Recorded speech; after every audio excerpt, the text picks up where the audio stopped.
Welcome. We're glad to have you here with us today. We certainly have Toby and Cherie Curtis here, missionaries to Faith Children's Village in Zambia. So we wanted to give you a chance to get an update from Toby and Cherie. As many of you know, God has led them off of the mission field and back home, and we wanted to give a chance to you to hear an update from them, to hear what God has been doing, and to hear what God has done through their ministry over the last couple of years. So, Yes, we would normally have a chance to meet with each one of you, or to many of you, and just answer some of the questions that you might have concerning our leaving, concerning what's being done over there. But obviously we haven't been able to do that with the virus going around and distancing and all of that that's in place. Well, this is some questions that we came up with that it might be things that you want to know, and we're here to answer them. all right. Well, fantastic. So at least we have an opportunity to do it this way, right? Yes. You know, God closes a door, He opens a window. So I guess this is the window, right? Well, let me ask you a couple of questions. Let's start with, can you guys explain to us how it is that God led you back home? Yes. Mission boards tell you how to get to the mission field. Nobody tells you when God brings you to that point how you come back. And so that's been new territory, I think, for us. But so as we went over to Zambia, we had a whole list of things that we wanted to do, development things, ministry, and I think a lot of those happened quite rapidly, to be honest. Whether it was wells or boreholes or developing farmland, a lot of that happened quite quickly. And so as that progressed, and we trained people, and we seen that things were going quite well. And we could see after about 2.5 years that what we were doing was being phased out because of those we've trained under us. And so we had focused more on not just farm, but also on the community Bible study or some kids classes and things like that. The catalyst that really caused us to make this decision at this time was Cherie's leg. She had 2 surgeries before we went. She had a hip replacement surgery in South Africa. And after about a year, it started to really, really affect her, what she could do at Faith Children's Village. Yep. And so we, sought the Lord and what we should do. We sought our mission board. It's never an easy decision. I don't want anybody to think we just made a snap decision. Oh, yeah, I remember these phone calls that we had back and forth, and we prayed for, I think, months. We prayed before you guys made any decisions. So. Yeah, and we spoke to our mission board. We spoke to other missionaries, and trying to get a feel for that, because it's not an easy decision. But we felt between things developing on the field with the projects we'd done and the Bible study, and then with Cherie's leg, that the time was to bow out gracefully at that point. We didn't want to continue to be a hindrance, with what the Zambians could now take and run with. Yep. And then, if you know my wife, she has a high pain level. And so I would have been crying quite badly early on. She continued to soldier on with medication. So we tried to get some tests done as much as we could last fall in Alaska. Trying to eliminate some things. We just need to continue doing some things. So her health was a big reason to come back, but also I could see that the Zambians needed to do, and they were looking forward to running with some of the technology we'd put in place. Yep. And so it wasn't actually a sad goodbye as far as the farm goes. It was good to see things progressing and the Bible study progressing. So, but I think it was a combination of those two things, that we had kind of accomplished what God had sent us to do, and Cherie's leg had really kind of made a decision for us. Yeah, it was amazing to me. I got the chance, of course, to go over and visit Toby and Cherie this last year. it was amazing to me to see how much had been accomplished. So that was my second time in Zambia, and we got to go out to Kamili, and we got to see the church and see the beginnings of a new work out in the bush, just a few miles off the Congo border. Just really, really neat. It's exciting, yeah. Yeah, to see a new church going, and as well, just to see all of the progress of the things that were there that you guys had done. So how is the farm doing this year? So obviously, before you guys came, there was a little bit of stuff going, but now there's, just so much more. Explain to us a little bit about how the farm is doing. Well, so when we were in Alaska last fall, dealing with Cherie's doctor appointments, that was the planting season. Mm-hmm. And so they planted the big field, which is probably about 35 acres. They did really well with that. They had a few problems with calculating, seed spacing and stuff, but not too bad. So when we went back, and the field was going good, and when we left in March, stuff's 10 feet tall, and the cobs are good. The corn there is just, it's different. We're in farm country here in Wisconsin, but their corn is just way bigger than what we grow here. The stuff that really produces is really tall. Yeah, and so over the years we experimented with, crop rotation and different varieties, and I think they've taken some of that to heart. Mm-hmm. But what the farm has really done in the last 3 years is we put in a hammer mill, and then with the planter we implemented with the tractor, and so now they can plant it on their own land. They can take it, dry it. We implemented some corn cribs, some maize cribs to get it off the ground and off the termites and all that stuff. Yeah, because naturally they just pretty much throw it on the ground. They throw it on a tarp, right? On a tarp on the ground, and they lose it to the ants, and they lose it to water and mold. You lose a percentage of that, and so we did that and got that up, and that worked really well. It dried the maize out well and didn't lose to mold and things, and so got the planter, we got the storage, and then we did. The sheller was there before we got there, actually, and then from there, now they can take it to the mill. Mm-hmm. One of the missionary teams from Wyoming helped us build this building, and we put the corn mill in there. Now they can mill it, so it gives them the ability to plant it all the way to getting it milled to putting it on the kids' table. And so now with the craziness of the virus, and even before that, with the kwacha, the dollar amount really dropping for them, they don't have to go into town and deal with those high maize prices. Yep. They got what they paid, what they planted, and they just mill it and take it. So it's right there from the field to the table for the kids, and it's been a big blessing for them. It's kind of stabilized that budget on food for them a little bit. Oh, yeah. So how much corn are they producing? Would you say they're producing, 50%, 100%, or more than they need for... well more than they need, yeah. So when we planted 2/3 of the field, they got double what they needed. When they planted the whole field, they'll probably get 3 times what they need, and so they do sell off some excess. Yep. The problem is storage, and so...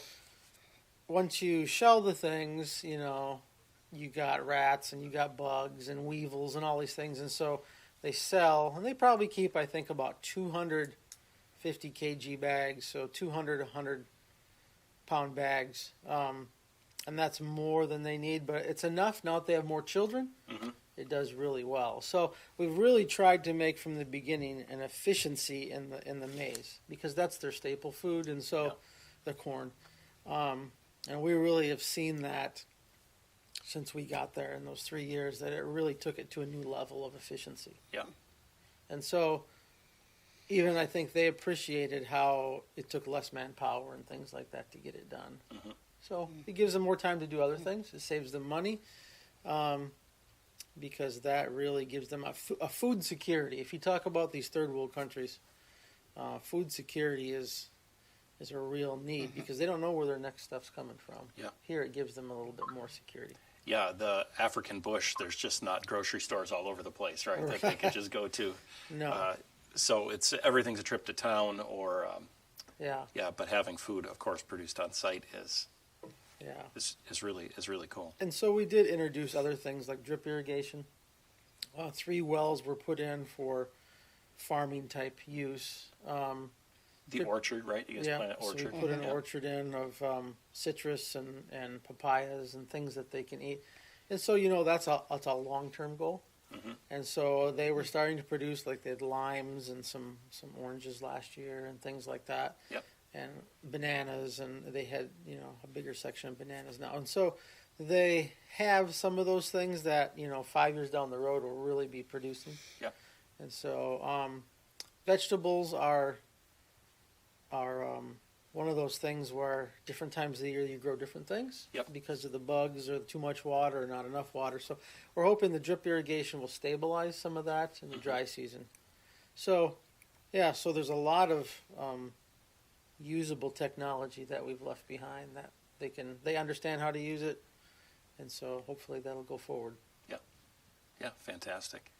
So now you guys put up a number of different buildings and structures while you were there, right? We did. Okay, you talked about the hammer mill building, which is down on the back side of the field there, It is. right? Of course, you're leaving your house, Our house, yep. and what would the purpose of your house end up being, at least as far as you know? As far as we know, and our intent. A guest house of some sort for people who are over there for a certain reason, medical, to help at the medical center or to help at the school or even in the farm, and then teams that come and want to stay, a group that wants to stay in the house, and it's real comfortable. It's all set up for them. Yeah, it's real nice. Ready. I spent a week there. It was, very good, very comfortable.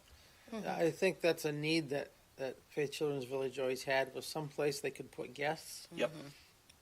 And it was always a struggle because some people might want to come and do an intern at the school or the clinic, and there's just no place to put them. And so it'll be a blessing from that. That was our hope, that it continue to be used for that, and they agreed with that. So So with the boreholes, of course, came water towers. water towers, Water towers, kind of makeshift African water towers. A couple of metal ones. I think one of them was on a termite mound, right? Right. Yeah. Yep. Exactly right. Yeah. Get it higher. Yep. It works good. Provided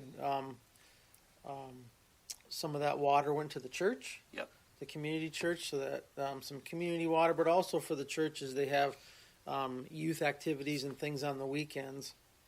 You get dirty and sweaty playing soccer or whatever, and so they had an outside wash area there, and for and some bathrooms, and so that helped them. And that was one of the water tanks we put on a termite mound there by the church. So you use what God provides. Yep. Good. Now there was also, let's see, we put up a tractor shed kind of while we were there, right? We did, yeah.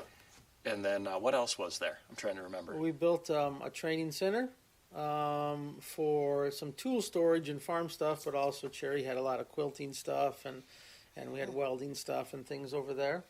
So that was adjacent to our house. And then way up front, we put in a new roadside stand. Yep. They call it a tuck shop. The tuck shop, yep. Yep, and so we put that in, and that's, is busy as you do different times of the day. People come and buy supplies. And The hammer mill. And the hammer mill, yep. And so we probably put in several structures that really kind of changed the dynamics of the layout of how FCV works from a business farm point of view. Yeah. Yeah. So you're leaving a lot behind. A lot behind, yeah. And it was fun doing all of those, working with guys like Austin and some day workers and stuff, and just to see guys work with a shovel and make cement on the ground and just a different way of working over there. And so instead of fighting it, I went with it. Yeah. I didn't maybe mix cement like they did, but yeah, it's amazing to see how different cultures build. Yep. So. Good. Well, how do you guys feel about leaving Zambia? So tell us just a little bit about your heart as God leads you away. Well, our top priority leading up to January when we went back, and the 3 months that we spent there, the top priority was to finish well. And we felt that to wrap up the projects that we had was really important. We made a list of that, and we continued down them. We even got feedback from them with, you have done your part. And we felt like, and we believe that we finished well what God had set for us to do, not just in the farm, but also in the orphanage with the children there, the community church plant. Yep. It just felt like, what's more on the project list? There wasn't much. It was done. It felt finished. Now that, with the two of us, we like to finish a project. Yeah. and it felt like it really was finished. Yep. And that is the good feeling. Now, of course, saying goodbyes are not fun at all. But, you know, they may ask, you know, if we're going to come back and visit. We really don't know at this time. But, you know, it always have a special place, you know, in our hearts. So. Oh, it definitely changed our world outlook, our view on ministry, our view on working in other cultures, and just how much we have in America and how efficient America is versus, well, a lot of the world, at least Africa, deals with on a daily basis. Yeah.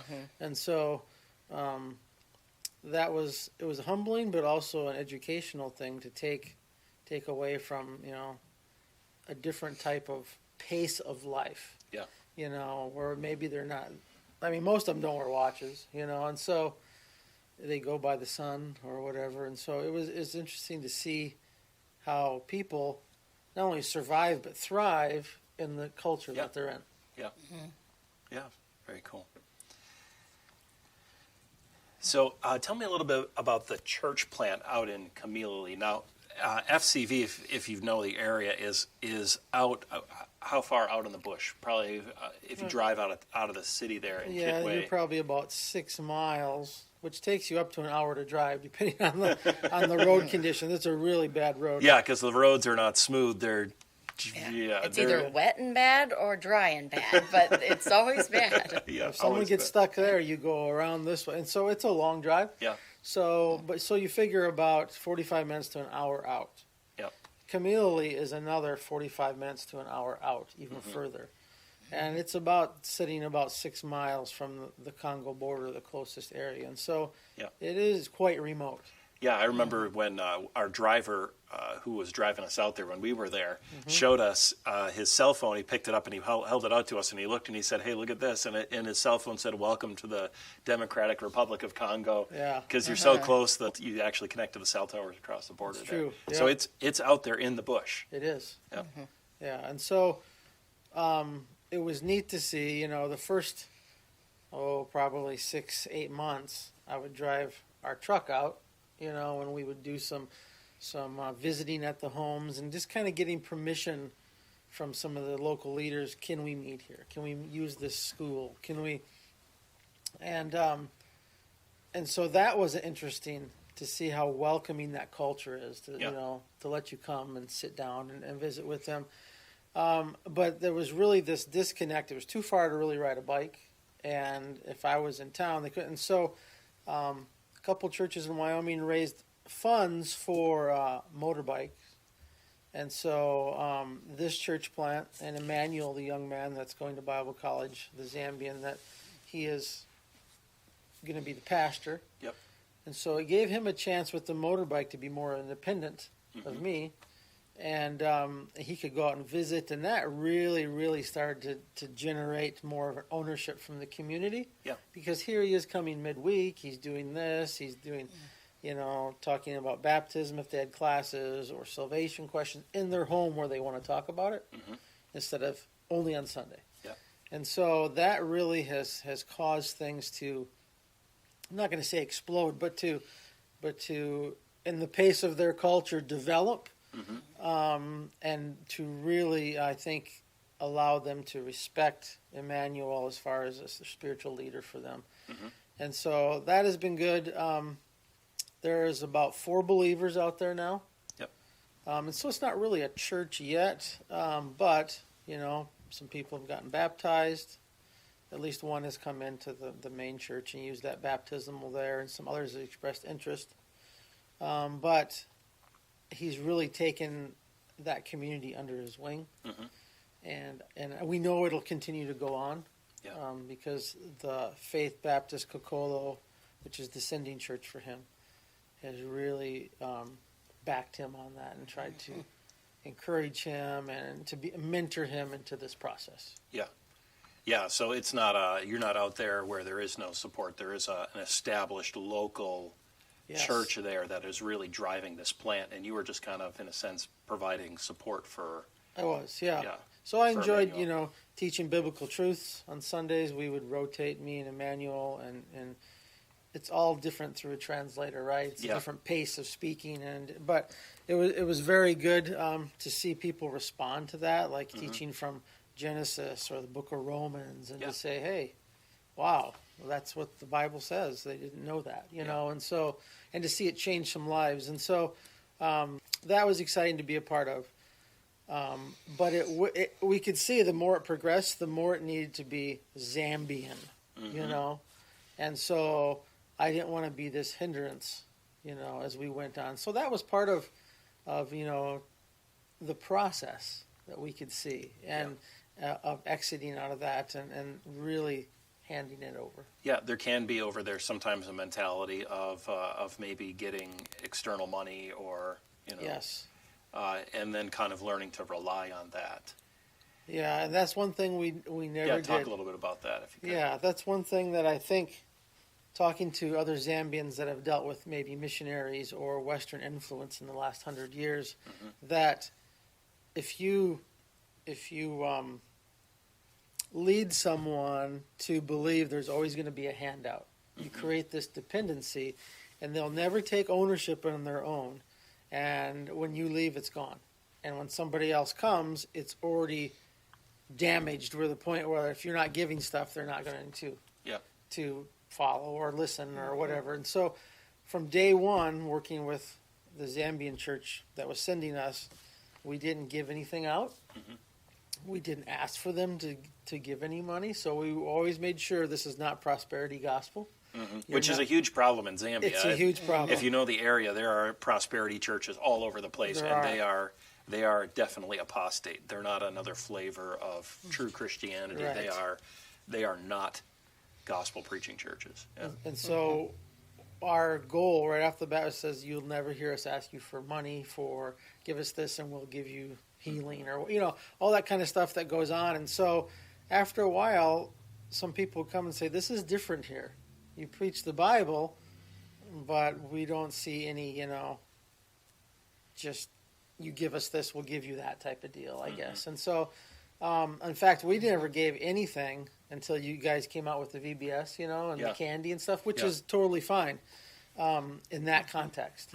But every Sunday we didn't give out candy so the kids would come. And the kids would come in droves. We would have 40 kids, in the youth room. The two rooms we had. By the way, youth room was like 12 by 15, and the kids literally sat on top of each other. Literally on top of each other. Yeah, and then the other side, we could get in, we'd probably get a dozen Americans in there, but 25, 30 Zambians would fit on these little benches. And so typically, though, I think you're looking at about 10 people or under on a given Sunday. For adults, and 30, 40 kids. But as it progresses, as God moves, hopefully it'll develop into a church with some local leaders and things. But like you said, a gospel light and not built on any kind of craftiness or any kind of material gift giving, but a legitimate shining light in the bush. Yeah, exactly. Yeah, it was cool. Cool to see. Now, you guys came back at a very interesting time. So with the coronavirus pandemic, tell us a little bit about your trip back. I know you guys had said to me it was a little bit like being in a made-for-TV, one of those made-for-TV disaster movies, like the world was falling off behind you as you went along the way. Yeah, tell us about your trip home. Yeah. Well, right from the very beginning, we get to the airport in Zambia, and they tell us that flight is not only canceled, but the last one was the day before. And it's not going to be for at least a month. Oh, wow. So we had to reschedule flights. We had to, the ones that are canceled, it took probably an extra 20 hours added to that trip that is normally very, very long. Oh, it's a long trip. It was sketchy at times. There was many times when we thought, how is God going to get us through this? I remember when you guys Yes. were calling and letting us know, because we were picking you up on this Yes. side, right? It was like I was just praying, God, please, if they can't get all the way home, don't let them leave, because Right. you don't Yeah, want we'd to rather be comfortable there. Yeah, than- you'd rather be stuck at FCV than stuck in Nairobi or some other place along the way. Yeah, Yes, and that just the airports alone, it was like ghost airports. I mean, there was hardly anyone there. There was a lot of masks. There was a lot of just, it seemed like there was a lot of fear just that was around. But, God got us here, and we were so relieved to see Pastor Ray at the Chicago airport to pick us up. I was just like, yeah, but and then since then with the quarantine, very comfortably in the basement at your place, but it's just nice. I mean, we have all the water, electricity we need. We have food that's tasty, yeah. and even with my hip and leg pain, that there's a lot of less pain because I'm resting a lot more with the quarantine. Yeah. So it's been good. Good since we got back. Yeah, good. I remember that look on their faces when I picked them up. That was priceless. It was like, oh wow, I've never seen someone so happy to see me before. Except maybe my wife when I come back from a long trip. There you go. Oh. Well, now that you guys are back, you talked a little bit about this, about what's continuing on after you've gone. But can you just kind of make sure you fill in all those gaps for us? What's continuing on? Yeah, and so I think you're going to see FCDV doing more things for themselves. An example of that is I taught Austin how to weld. And so now Austin can take those skills and the equipment we've left behind for that. He can make new gates, make new fences. He can fix windows, because everything over there is either concrete or it's metal. Yep. And so he knows how to do both. And he can, we came back last year and he'd built a new roof and stuff for a new storage building that they had done while we were gone. And so to see what he'd taken and continued with it, and it wasn't just him, it was some of the other guys he was also teaching under him or with him. And so that will continue. And these are normally things that Toby would be doing there, Yeah. that they learned alongside him, and then now they're continuing. Yeah, year one, I did it Afterwards. all. Yes. And then year two, I tried to get him to do it or other guys to do it. And by, towards the end there, they were doing it. Yeah.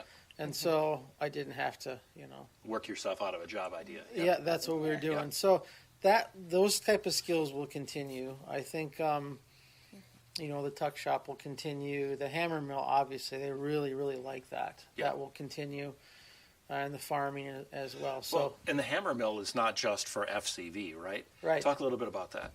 yeah, and so when it was donated, it was to be for Faith Children's Village to be able to mill their own food, but also the community is surrounded by just subsistence farmers in the Kokolo area there, and so they can bring their shelled maize and get it milled, and then we can charge them for the fuel and for some labor and stuff. Yep. So not a huge money maker, but something that will probably pay for repairs and some salary and stuff. And so it's good. But what you see is instead of somebody milling, 50 pounds at a time, they might mill a gallon because that's their lunch or that's their supper. And so it's a different way because they don't have refrigerators, and they don't have, and so it really the community will come to depend on that. Yeah. Like there was a hammer mill maybe a kilometer away.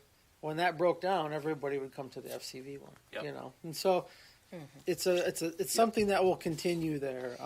And normally FCV would take bags of this maize and bring it all the way into town, have it milled there, and then bring it all the way back. This is eliminating that whole thing where they just have to mill it And on the road. and eat it. And the fuel Yes. cost and the Yeah. breakdown Yeah. and somebody taking a whole day just for that. So, yeah, anytime you go to town, it's a whole day lost for that worker. So, it's much more efficient, but it also provides something for the community. Yeah. So, Yeah, good. So I interrupted you there. You were talking about what will continue after you go.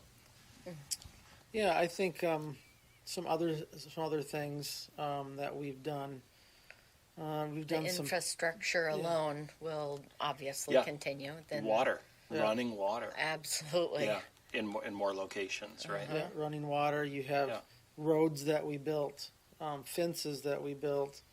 Yeah, because you guys, you moved the road. I remember you telling me, right? You moved the road because there was a jostling in the property lines that happened, right, with the Yeah. government. So Yeah, with the government, so Yeah. they had it surveyed. But then when GPS came out, they realized it was all about 50 yards off. And so before we even got there, they had traded land, farmland, for this guy's land right by FCV, and they did a swap. So when we got there, it was all just jungly bush, And so we moved the road, moved it, and that gave FCV a buffer of farmland in between the school. Yep. Because all the traffic used to go right by the school, within 20 yards. Yeah.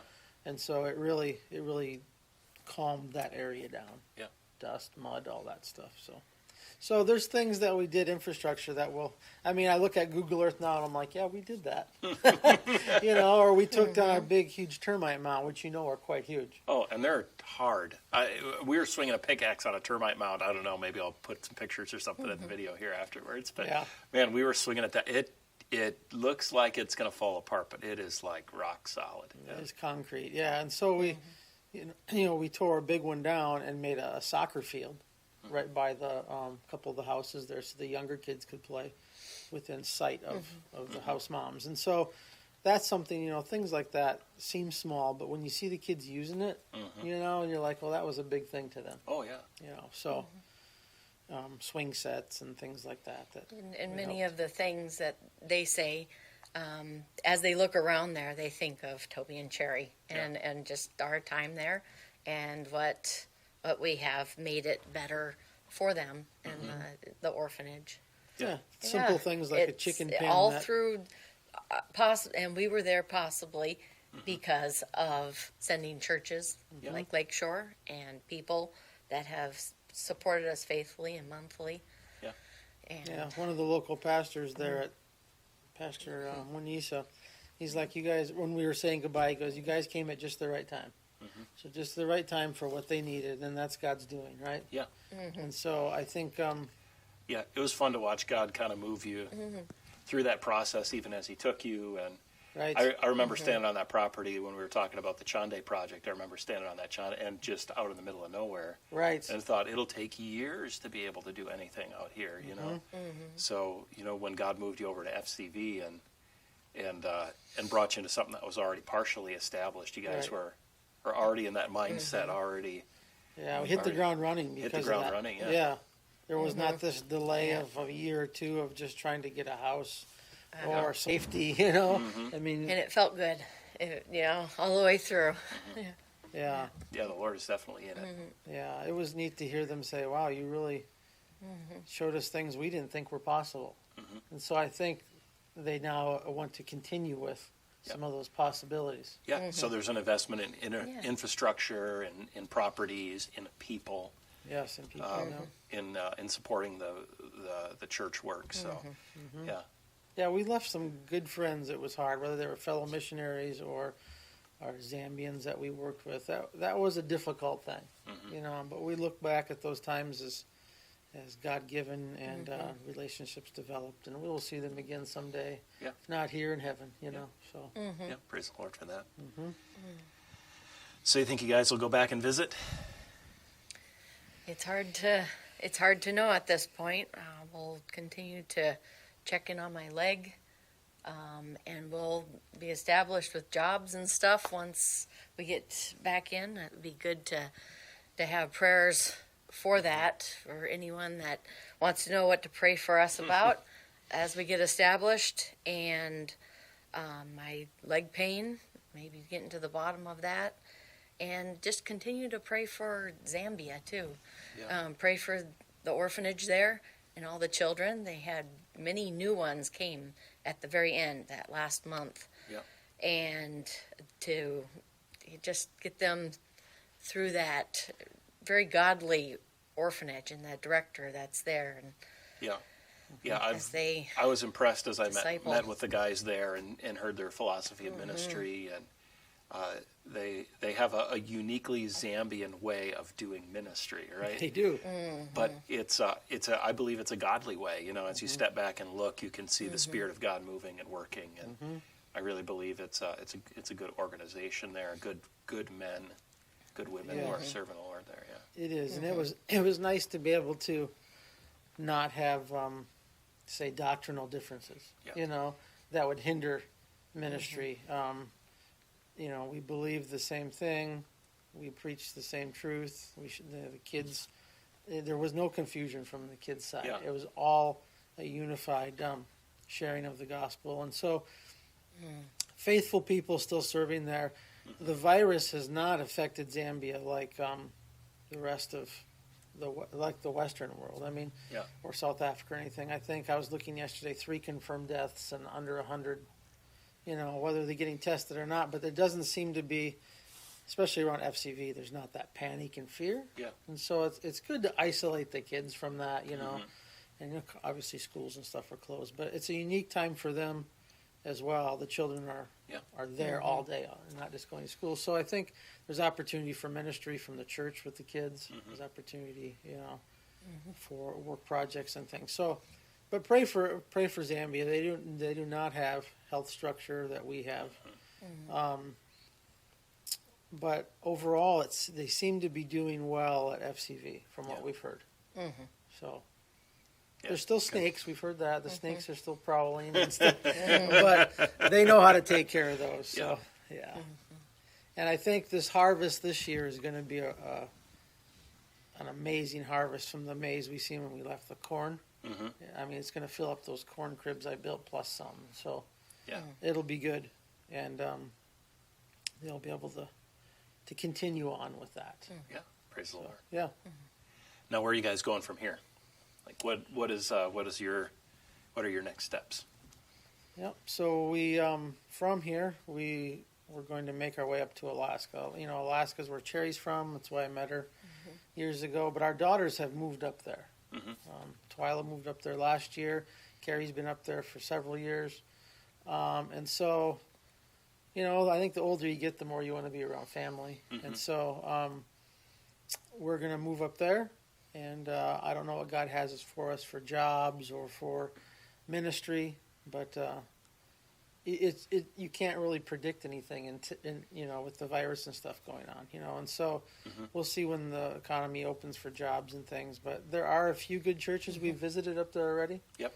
That we may. Well, you guys did Bible college up there, right? We so did. You know a little bit about the area. We do Obviously, know a your little bit family's about the from there, area. Yeah. Yeah. You lived up there for 5 months. Yeah. Yeah, and so we kind of looked at those things because, you know, a good local church is important, and so we can't take you guys with us like we wish we could. Although I think some of our folks here would love to move up to Alaska with you. Yeah. At least in this area, Alaskans kind of like a siren call for people. They just kind of keep moving up there if you like those rural areas. A new church plant. Huh? There you go. Maybe we need to plant a new church up there. I'm feeling this. That's right. So so that's where we'll be heading. So we're hoping that we get through the border just fine, and the vehicle runs fine, and we'll get up there, and then we'll start to establish a new area where our daughters are. Yep. So, Yep. Feet back on the ground. So I know you guys are asking people to support you through June, if possible, right? If possible. Yeah, just because it takes time, you know, especially in the quarantine. I know Toby and Cherie they're living in my basement right now, right?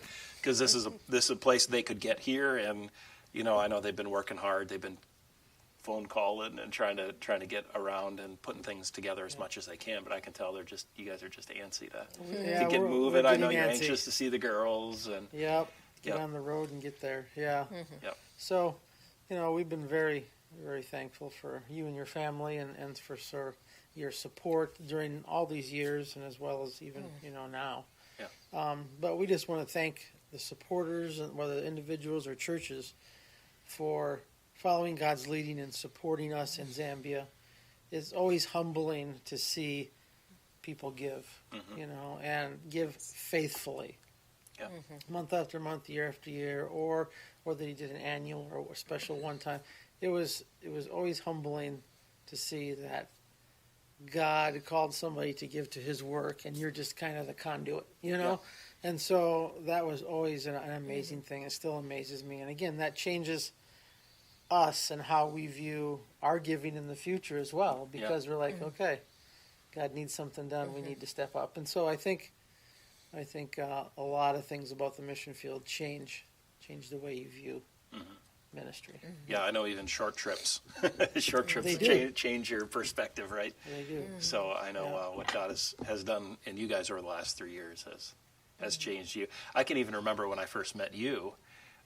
You were maybe a little bit more worldly in your perspective. I know as I've known you over the last, yikes, how long have we known? Probably 10 years. 10 I years. mean, about 10 years. God has really just been changing you. Cherry's she's been sweet. She's been sweet as whatever since She's the, been since the perfect since beginning. day one. Yeah.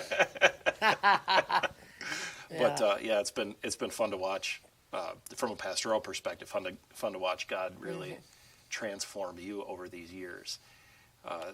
We all have rough edges, right? So still have them. Yeah. But Except for Cherry, she doesn't have it. Yeah.